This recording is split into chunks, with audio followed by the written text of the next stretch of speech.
السلام علیکم دوستو، آج ہم حضرت یوسف علیہ السلام کے واقعے کا چوتھا پارٹ بتانے جا رہے ہیں۔ جیسا کہ ہم تیسرے پارٹ میں بتا چکے ہیں کہ حضرت یوسف علیہ السلام کو اپنے بھائیوں نے کنویں میں ڈال دیا۔ میرے دوستو، جب یوسف علیہ السلام کو کنویں میں ڈال دیا، جن کے جو بھائی تھے وہ عشاء کے وقت اپنے گھر کو واپس لوٹے اور روتے ہوئے آ رہے تھے۔ جب یعقوب علیہ السلام نے ان کی رونے کی آواز سنی تو باہر آ کر ان سے پوچھا کہ کیوں رو رہے ہو؟ کیا آپ کے مویشیوں پر کسی نے حملہ کیا؟ آپ کے مویشی ہلاک ہو گئی اور یوسف کہاں ہے؟ تو میرے بھائیو، یوسف علیہ السلام کے بھائی آزار ہو قطار رو رہے تھے اور اپنے والد کو کہنے لگے کہ یا ابا، ہم دوڑ میں مشغول تھے اور یوسف کو اپنے سامان کے لیے چھوڑ دیا۔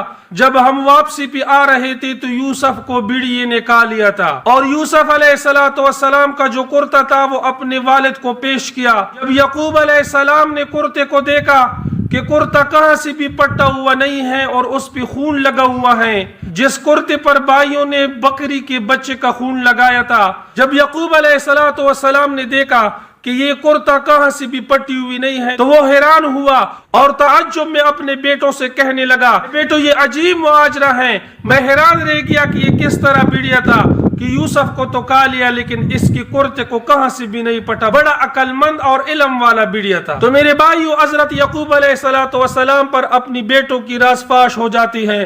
اس کو پتہ چلتا ہے کہ بیٹوں نے کس طرح سازش بنائی ہے اور یوسف کو مجھ سے دور کر دیا۔ تو میرے بھائیو، یوسف علیہ السلام کا جو بڑا بھائی تھا جس کا نام یہودا تھا، وہ روز روز جاتا تھا یوسف علیہ السلام کا دیکھ بھال کرتا تھا اور روزانہ کھانا اپنے پاس لے جایا کرتا۔ میرے بھائیو، شام سے ایک قافلہ آ رہا تھا تجارت کے لیے، وہ مصر جا رہا تھا اور اس سے راستہ بھول گیا اور اسی راستے کو اختیار کیا۔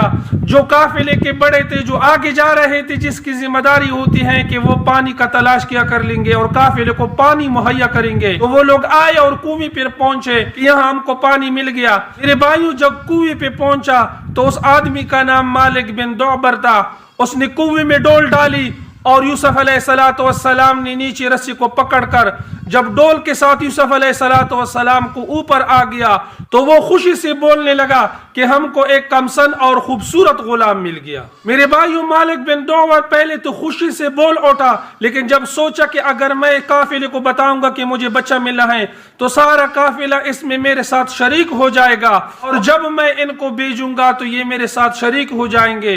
تو یہ معاملہ، یہ باتیں چھپا کر اور یوسف علیہ السلام کو قافلے سے چھپایا۔ میرے بھائیو، جب یہودا معمول کے مطابق کنویں پہ جایا کرتا تھا، جب دیکھا اس نے کہ کنویں میں یوسف نہیں ہے تو وہ واپس آ کر اور اپنے بھائیوں سے کہنے لگا کہ اے بھائیو، یوسف کنویں میں نہیں ہے، اس کو تو کوئی اٹھا کر لے گئے ہیں۔ تو سارے بھائی اکٹھا ہو کے اور ان قافلے کا پیچھا کیا اور قافلے کو پکڑ لیا۔ قافلے سے کہنے لگے کہ یہ ہمارا غلام ہے، اس کو ہمارے پاس واپس بھیج دو۔ جب مالک بن دعبر نے یہ سوچا کہ یہ تو غلام ہے، چلو اس کی قیمت لگا دیتے ہیں، اس سے یہ لے لیتے ہیں، کیونکہ اس نے کہا کہ غلام، اور اس ٹائم کا جو معمول تھا، لوگ اپنے غلاموں کو خریدتے بھی تھے اور بیچتے بھی تھے۔ تو میرے بھائیوں، مالک بن دعبر نے بھائیوں سے پوچھا اس کی قیمت لگاؤ، کتنا قیمت دوں؟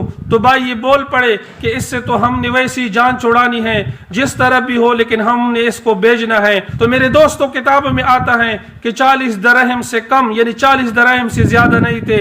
بعض روایات میں آتے ہیں کہ 20 یا 22 یا 40 دراہم میں بیچ دیا اور وہ پیسے اپنے بھائیوں نے آپس میں تقسیم کر لیے۔ تو میرے بھائیوں، بڑی محنت سے بنا رہے ہیں، اگر آپ کو ویڈیو اچھی لگتی ہے تو برائے کرم ویڈیو کو لائک، چینل کو سبسکرائب کر لیا کرو۔ تو میرے بھائیوں، جب یوسف علیہ السلام کو خریدا گیا، اب یہ قافلہ یہاں سے مصر کی طرف اپنا رخ کرے گی اور مصر میں جا کر کیا کرنے والی ہیں، تو میرے دوستو انشاءاللہ ہم یہ پارٹ نیکسٹ ویڈیو میں بتائیں گے۔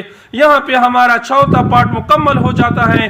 میرے دوستو، اپنا بہت سارا خیال رکھیے، ملتے ہیں نیکسٹ پارٹ میں، تب تک کے لیے اتنا کافی۔ اللہ حافظ۔